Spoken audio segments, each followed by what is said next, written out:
You're listening to an Airwave Media Podcast.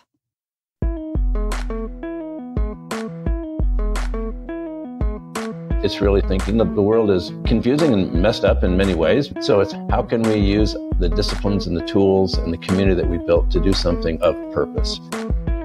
Hi, everyone. I'm Amy Devers, and this is Clever. Today, I'm talking to Rob Forbes. Rob Forbes has been a professional ceramicist, author, business entrepreneur, photographer, and public speaker. He's best known, however, as the founder of Design Within Reach. He also founded Public Bikes, and he's been an outspoken advocate for modern design. Recently, in 2021, Rob founded Studio 5050, an organization with a mission to mentor and assist small businesses owned and run by people of color. He's based in Northern California, where he also operates a micro farm. Here's Rob.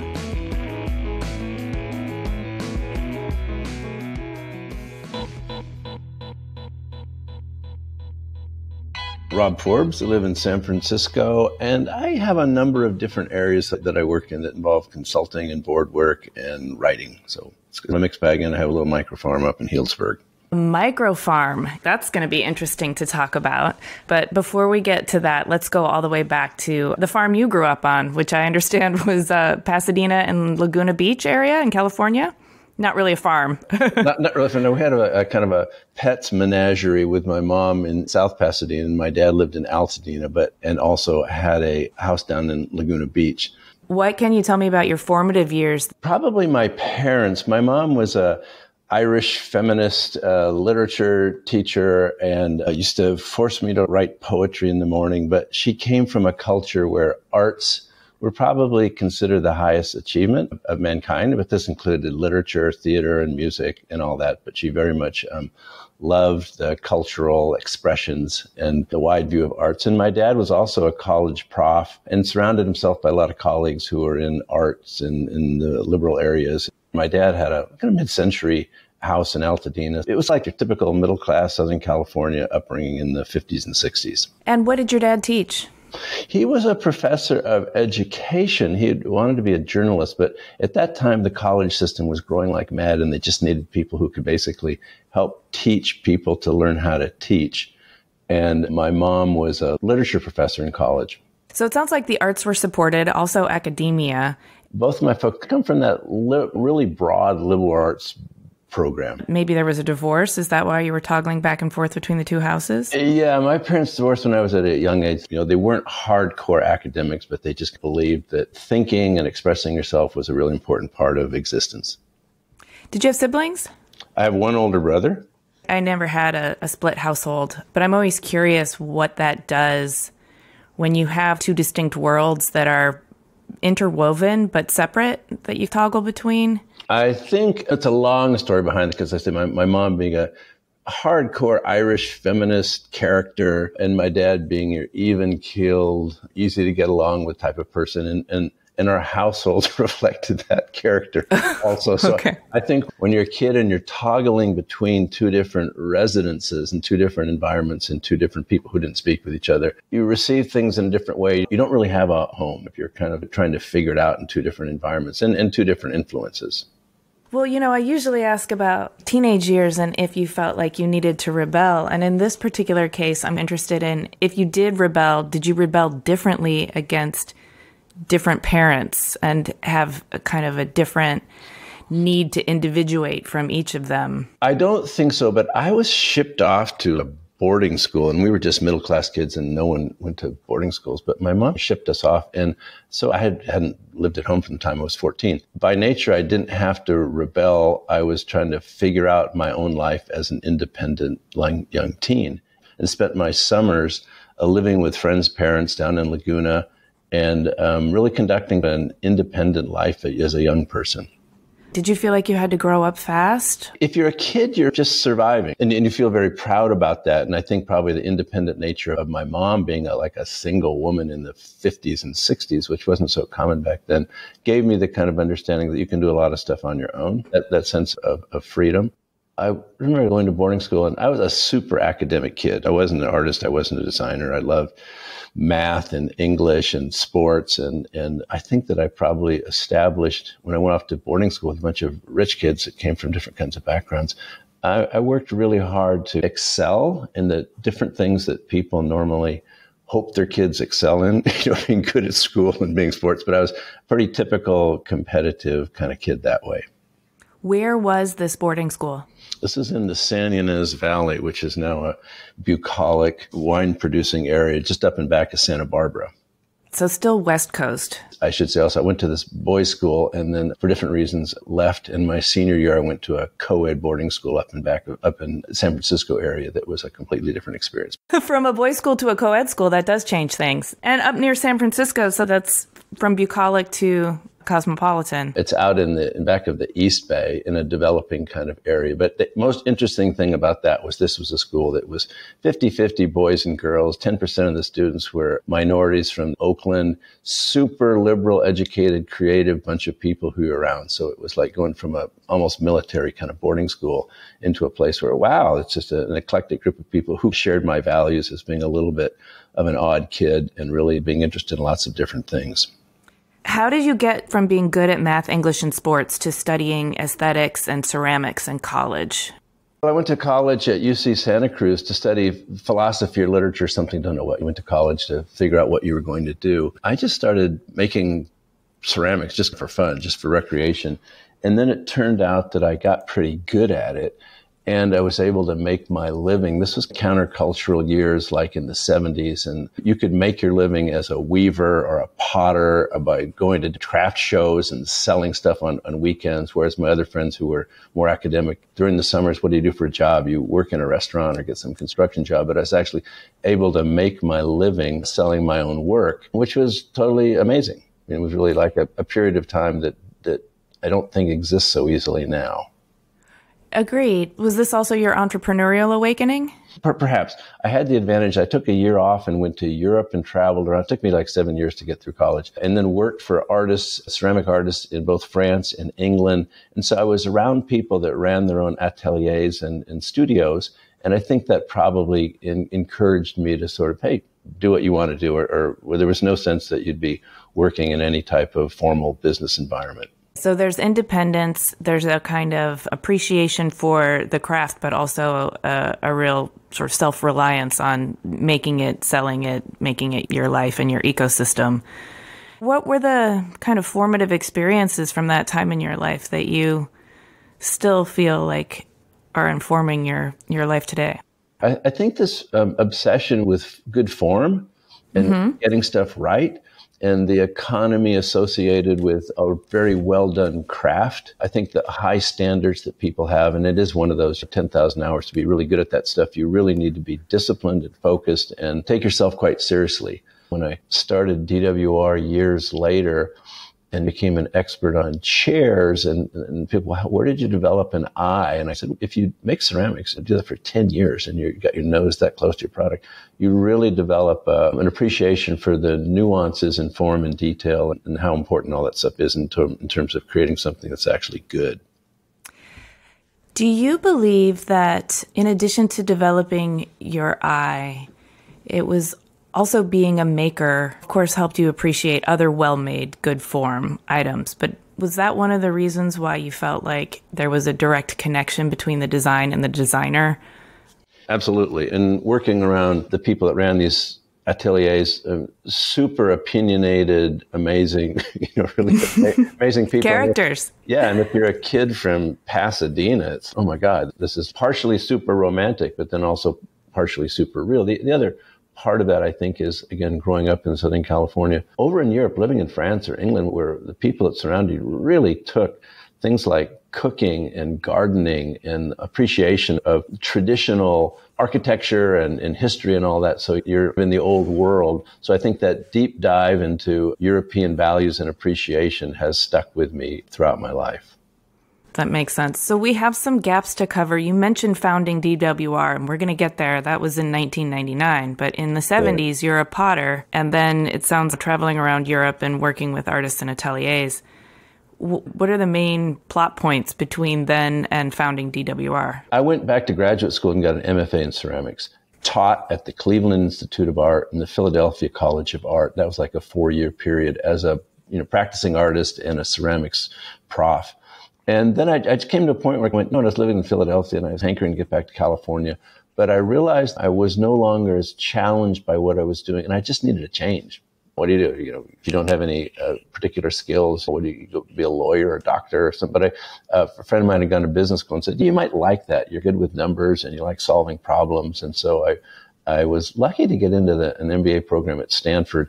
So I went back to school, came back to the West Coast, and from there went and worked for different companies like Williams-Sonoma. I got married and lived in London and did a big startup for a large department store called Selfridges. And I came back to the U.S. and was working for a nature company in Smith & Hawken. But I had a mixed bag specialty retailing training. And the one at Williams-Sonoma was really super important to me before I started DWR. And what compelled you to found DWR, which for our listeners is an acronym for Design Within Reach, the direct-to-consumer furniture retailer that you founded that aimed to make good and iconic design more accessible.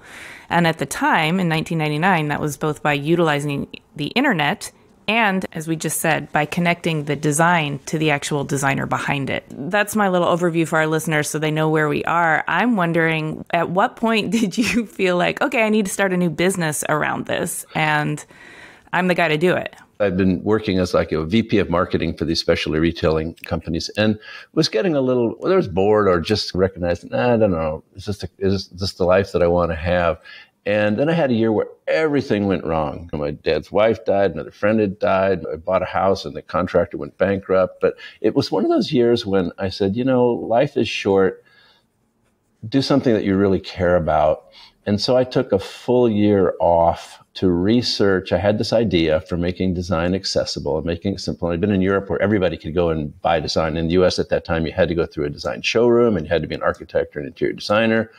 I took a year off and really studied and became an expert in the modern chair and modern furniture, but spent a year testing my ideas and having to raise money. But I took a full year just recognizing that psychically I needed to do something that I really was passionate about.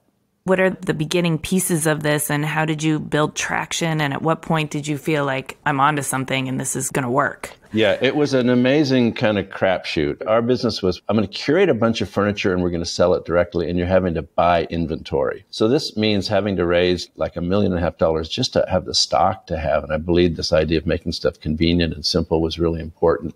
But I raised money for that. We produced a catalog. It would be like creating a website today. We didn't quite have websites yet. So you put all your money into catalog that you sent out. I'm good at soliciting opinions from the outside and having my own ideas tested, but we launched the catalog just on one day, on Bastille Day in '99. And literally from that moment on, it was a tiger by the tail for about 5 years. It just worked. We'd planned to do $1.5 million the first 6 months. We did 6 million. The next year we did 12 million and we did 20. But it was really like, surrounded myself by some very talented people. We had the fastest website in design that exists. We started publishing this newsletter. We had like 100,000 readers of this newsletter that I authored. Before the word blog was around, this is 10 years before Facebook and Twitter around, it was an innovative form of communication. We were kind of pioneers. Absolutely. And so pioneering this stuff, and now you can see that not only did it work, but it's also kind of laid the groundwork for how we market product today. Right. So clearly you are onto something. I'm also wondering how that process changed you. The first 5 years were like a blur. I guess it gave me this unbridled confidence to trust your intuition. And basically you're out there selecting products and it's actually work. I mean, even if you look at DWR right now, it's like many of the products that we picked the first time are still there. What I was good at was assembling really talented people and being a conduit. We created like this designer biographies, and behind every product, I said there was a person and would identify their biographies. Rather than it being like a lifestyle company, it was more like, here's a collection of products that are made by people, and behind every product, there's a person behind it. So I think that very close personal connection with designers themselves was a really important part of what we were doing in our kind of educational underpinnings for the business. I would agree with that. I remember paying attention at the time. So 1999, I would have been an art student. And that was a time when I was really aware of who was making what and what, movie directors I liked. And I also thought it was just so strange that we only knew a few names in design. We just knew Eames and Frank Gehry. And I was like, why are all these products out in the world and we don't know who made them and nobody's really talking about it except for art students? It was really important and I think meaningful for a design student. I was studying furniture design at the time, to see somebody recognizing the designer behind the design. So I really appreciate that. And I think as humans, we do all want that connection. Right. We want to know where stuff comes from and why it's made and who's passionate about making it. Yeah. And I think there was a lot of that going on in probably the 50s and 60s and 70s. I think that the major forces in design in the U.S., if you take the two largest companies, which were Herman Miller and Knoll, they had really shifted to doing contract work. It was about workstations and office and cubicles, and they had moved away from the home, and they had taken their focus off of a lot of the great products and things that we ended up resurrecting and bringing these things back because no one had really paid much attention to them before, and no one was citing the authors behind them. They might credit Florence Knoll and people that were leading the businesses. The credit wasn't really given to the designers. Did you find that was important because you had a sense that the market would respond to it, or because you just had a sense that it was important because you were yourself a maker? I think a lot of that's true, but it's also when you're writing copy, we worked really hard on making the copy accurate and truthful. And it wasn't like, here's a beautiful sofa which will improve any living room. No, you would talk about the principles of the designer behind them and where their values came from. And it was just a real honest description of what things were rather than something that might be falsely romantic or excessive. Honoring the person behind it was super important. And also displaying a context for that, because a lot of the people that you were sending these catalogs to on the website, they wouldn't know who Alvar Aalto was. They wouldn't know who Mies van der Rohe was, or it probably wouldn't know the Eames and Noguchis. It was the educational part of this was super important. Since then, you have founded Public Bikes as well. And with both of those businesses in your repertoire and in your rearview mirror, I'm wondering what lessons you've taken with you that continue to inform your process and your passion. Maybe humility at the beginning of it, because DWR was so recklessly successful. I wanted to start a small design business that I could make a living from and change my life in that direction. But it took off so much that it was like, oh my God, Public Bikes, which I started because of my belief in looking at the enlightened urbanization movement and really interested in getting people to reduce their dependency on automobiles, stay connected to their communities. There was this huge movement all over in Europe in terms of the enlightened city centers and all that, and that was part of it. But it was really, again, to get people to think differently about the way that they lived and appreciate the things around them. And it was really hard. So Public Bikes was like 8 years struggling to make a business work. Public Bikes is still around. We sold it, and I love seeing the bikes around and stuff, but it was like one super success, one other struggling just to get by.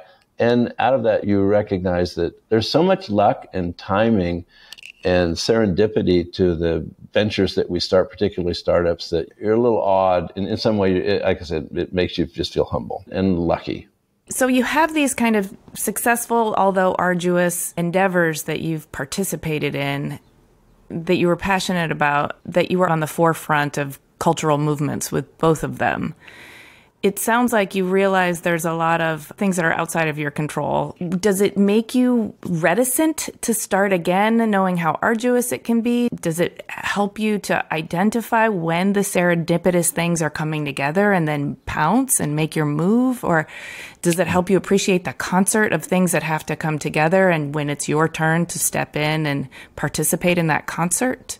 If we go back 30 years or when I was involved in upscale specialty retailing and DWR and all that, we really learned how to market stuff in the U.S. Like the problem that I was trying to solve, it's hard to gain access to stuff. Now everybody has access to everything. And like the world doesn't really need another chair. If you're a designer, designing a new chair is a good idea. But it became really one of, at this point in my life, saying, oh, what can you do? What need can we fill that hasn't been met yet? And this is if you're a retailer, because, I don't know what material objects we really need. There's people jumped on technology, and that's leading us to things being smarter and faster and all that stuff. But it was, what capabilities do I have where if I apply the highest and best use of my mind and my experience can actually help improve the world that we live in? And I don't say that as a philanthropist. It's just simply, what problems can we solve now that aren't about a designer lifestyle? It's really thinking the world is confusing and messed up in many ways, politically, environmentally, and socially, and all that. So it's, how can we use the disciplines and the tools and the community that we built to do something of purpose? And that also happens to, when you get a little older, it's like, what can I do now that has some meaning? That sort of leads the way to what you're doing now. Can you talk to me about the Studio 50/50 project that you founded in 2021? Yeah, in the middle of the pandemic and with the George Floyd murder and the Black Lives Matter movement, I was profoundly affected by that. And at different times in my life when I've been stuck about what should I do, I have a pretty good community of people whose ideas I respect and will answer emails. And I just published for my Studio Forbes website a confessional like, hey, what is an older white guy that knows a bit about design and raising money? Has anybody got any ideas how I can apply myself to solving this social problem? And I got a lot of feedback, and like within a few weeks, I had identified through friends and colleagues 6 small businesses around the country that we could support. And I hired a PA and started just going at it, just essentially getting to know and mentor small businesses run by people of color around the country. So there's a sneaker boutique in Columbus and one in Detroit, a cosmetic stylist in LA, and different eclectic businesses where we got engaged, meeting weekly or bi-weekly on Zoom technology was around, so you can get to know people great distances quite effortlessly and personally. The clients that we had came to us quickly, and we've been working on that for the last year. And we're at this point right now saying, it's still very much a work in progress. I've recognized certain areas where we add a lot of value, also recognizing that for me, it probably needs to be shifted to a stronger design focus, just so the experiences that I have can be more realized. It's like launching any startup. You don't know where it's going, and you have to fumble around and change direction at different times in order to make it sustainable. Can you give me a sense of what the organization looks like currently? I mean, you mentioned you've got a handful of businesses owned and run by people of color, and it sounds like a handful of volunteers that you're working with, and you're shifting it towards more of a design focus. And what kind of assistance are you offering, and what are those exchanges like? Are you sensing that it's having an impact, and where's it growing? Some of the clients that we work for, things have been great. Small businesses run by people that are retailers, so I get that stuff. For the businesses where I don't have experience, these are really super small businesses, mom and pop groups. I have weaknesses in the areas of logistics and systems and how to make businesses really efficient. I'm more a marketing, storytelling kind of guy. We're looking at casting out a net to field some people that more fall into that category, just where our experiences can apply. We're not exactly sure we're in let's take a breather now and collect information from friends, talk to more people, do some more interviews, and think that how can we really make this. What I've learned also is that I'm not so adept in running organizations that involve a lot of management. We have 10 volunteers that work for us, but the logistics and complications behind that are serious. It means hiring somebody who can actually do that so I can work more on the creative ends rather than the logistic ends. It sounds to me like you're still cultivating it. You're iterating and course correcting and adapting as you go and figuring out what this needs to be and how you can serve it, but also where you need to complement your strengths with things that you're not as strong at. This sounds a little bit like the place you get in the process where it's a lot more like tailoring and the results are maybe not as immediate. And so how do you keep yourself sustained and motivated through this stage of growth? It's a work in progress, and we're really in this let's rethink this period. That's a part of what I do because I also manage this little micro farm business up in Healdsburg, because I enjoy writing, because I've always got a design project going on. I've got a lot of different things going on, and I've taken that one off of the front burner to the rear burner to say, okay, let's figure out what our next steps will be and then start whether we're raising money or recruiting other people, but just shift the mission to something that we believe is more sustainable and where we can be the absolute best at it.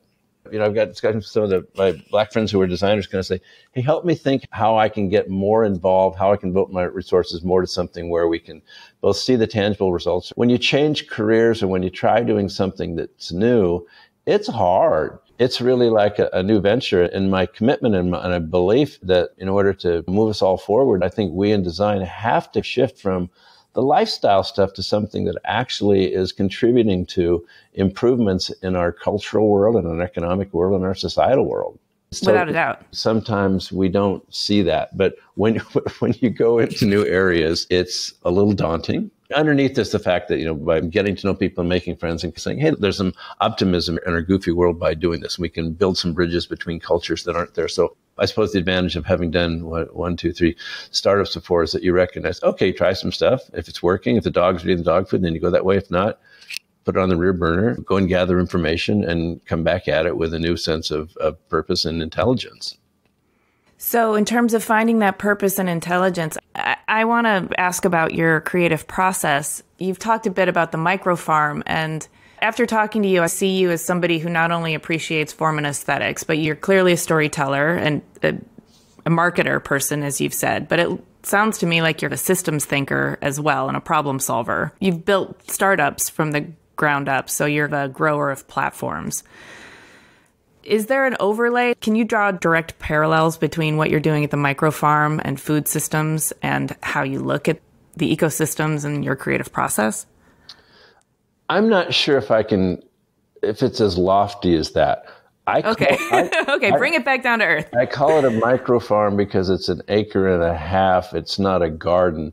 And Miriam, who manages the farm, does all the work. We raise vegetables there and fruits, and we supply restaurants in Hillsburg and also in San Francisco. I'm there supplying soil and light and water and resources, but she really does that. I've always been pretty deep, even studied a little horticulture as an undergraduate by working at Williams-Sonoma. Maybe 1/3 of my friends are in the culinary arts. So it's more probably a survival tactic of how do you do something where you love what you do and you're good at it. But I think recognizing that, let's say, how a small farm can be a legitimate part of the ecosystem of farm to table and all that, it's really a good assignment. You really learn a lot about that stuff. And if you haven't been a farmer, understanding how stuff changes seasonally and the risks and rewards of all that kind of stuff, it's less, I suppose, strategic than something that you enjoy doing that has value. And I'm an okay problem solver, not so much on logistics and the details and the systems and the technology behind that, but I like reducing complex problems and making them simple, or let's say assisting Miriam in kind of figuring out what of the things that we're growing really make sense and how to differentiate that stuff. And some of the things that you just learned being a purveyor of chairs or bikes or anything else. What is it that you love about the microfarm? If somebody else is in the soil, like doing all the work, as you said, what is it about it that you love? I think the connection to nature. I cook a lot. And when you've got your own fresh herbs that you're using instead of dry herbs, and just the ways in which you adapt what you're cooking to what you have right around you, I don't know, all that stuff is just fun. I entertain a fair amount and really enjoy doing that. And having chefs and people come by and who can go out the garden and pick things and cook them up. It's more, I suppose, just a way of living that I enjoy that helps me stay connected with my community and the people that I really like. When we look at our food systems now, we're so disconnected from our food, but we're also maybe not even using our food systems in the way that you are. I'm interested in the way that you've felt you could take what you're interested in and then build it into something that then supports a life you're interested in living. And that may seem really obvious, but it's not so obvious to a lot of people. So I wonder if you can break that down, maybe distill that down into something really simple. I'm a very lucky person that can live in San Francisco and also have a second home that's a microfarm, right? So it's not an example of how other people can live. I think that we forget that the world that we live in, everybody and their brother now is a foodie. But this is all really recent. Even the early 90s in the Bay Area, there were only a handful of restaurants that were doing farm-to-table stuff. And the way in which restaurants and the food supply is being changed, we are a huge leader in the organic food movement in California. It's been a big deal. And participating in that in a super changing kind of environment. These are like the early days of figuring out how we can make agricultural that's not industrial sustainable. So I feel like I'm part of that group of people that are working to make it happen. I'm lucky enough to be in the middle of it on both sides without professing to having any great knowledge. I mean, the friends of mine are people I know that really run highly productive farms. That's a whole different business. Getting that stuff to the market and employing staffs of people and dealing with all the complexity with nature and the seasonality of stuff. There's a reason why Warren Buffett is always saying, I never invest in agriculture, because it's difficult. It's not like industrial design where if you produce something, get it right, you can scale it up really quickly. Stuff changes. And when you think about the changing environment that we have in Northern California with the fires and global warming, this is very much a moving target. Thinking about what you just said and all of the variables and things that you have to consider in terms of just growing food and getting it out to people, what does it teach us about the distribution of resources in the built world? You're doing a little bit of the same with Studio 50/50. I'm really interested in figuring out sustainable restaurant business with a new model that is not like the old world of high-level fine dining. The system that exists now really benefits scale. And if you're small scale, how do you make that work? I'm not sure. But some of the new concepts that deal with a much more simplified menu or the prefix stuff, or instead of a menu that's got a million different things, how do we maintain a small amount of inventory and fewer staff, but make it really efficient and clever and smart and attractive to people? So I think there's maybe a sense of economy in that, and also supporting groups that are controlling their whole supply chain, but on a level that's affordable to a larger group of people. Like I have zero interest in there's Michelin star restaurants. Those things are humming along on their own vibe, but trying to figure out how we deliver quality stuff to a broader group of people is a really interesting challenge, and those things excite me. So if somebody came along with, here's a concept to do that, I would be all in figuring out how to support them and how to develop this stuff and how we scale it, because you're doing something that, benefits the local community. It doesn't involve some of the complexities of shipping stuff all across the country and all the packaging and complexity and all that stuff. But I haven't got there yet, and I think a lot of us are trying to figure that out. Yeah. How do you templatize something that works in a hyper-local setting that you can then repurpose and tailor to other hyper-local settings? But I still feel very much like a student in most things that I'm doing. I'm still learning a lot of stuff and probably have more questions than answers. And in our complex world, and I think the last, 5 or 6 years, the different stuff that's been thrown at us culturally and politically and environmentally leaves us all saying, okay, let's put our heads together and figure out how to do something that has meaning. It might be that living in San Francisco, because design has been a little bit co-opted by the technology world. So if you say design here, it's basically about innovation and change and web. It's all this fast moving change, that kind of stuff. Also, part of that is working on the other side of the equation, which is what is sustainable and what has quality and what is meaningful on a touch and feel and sensory basis. So you mentioned that you're probably more of a student than an expert in a lot of ways. Is that by choice? Obviously, we're in a time where a lot of us have a lot of learning to do, but have you always been pulling yourself into areas where you're not the expert so that you can be on a learning curve? Yeah. Is that your comfort zone? I think it's maybe my curiosity. You really have to be nuts to try to do a startup where you don't have expertise in the area. You've got to sell people on an idea and you haven't really done it before. And so I've always been game enough to try to do that. I don't think of myself as being a wildly creative guy, because because I'm willing to take risks and try things that haven't been done. And sometimes they work and sometimes they don't work. But it's really, probably my DNA is more a willingness to go places that I haven't been because I find it super interesting. So what haven't I asked that you want to talk about? I'm still figuring stuff out. Like I said, when I have more questions than answers, that's probably true. Let's say, for example, I'm on the board of the Noguchi Foundation, and it's one of the few boards I've been on. I don't like committee meeting all this, but I'm really helpful in that group because we're figuring out how to really improve and assist and expand our Akari lighting segment and applying the skills that I have in retail towards really creating greater awareness for a super important artist that I think deserves more recognition, all that. But I can apply my skill sets to an organization and do stuff tactically. That makes me happy. I'm assisting the museum in Healdsburg on a whole new program to establish its identity and to become like a statewide kind of destination culturally. Those things really give me a lot of pleasure, and I feel like my skill set can apply itself to these institutions, these little groups that can benefit by a greater exposure. It's really important when you feel like all of the expertise you've accumulated, all of the lived experience you have to offer, and all of the sort of curiosity and interest you have can be channeled towards something that you believe in and will outlive you, and your energy is being utilized in a worthwhile way, right, as opposed to being squandered. That's sometimes hard for us to recognize at what point what we have is something of value. Right.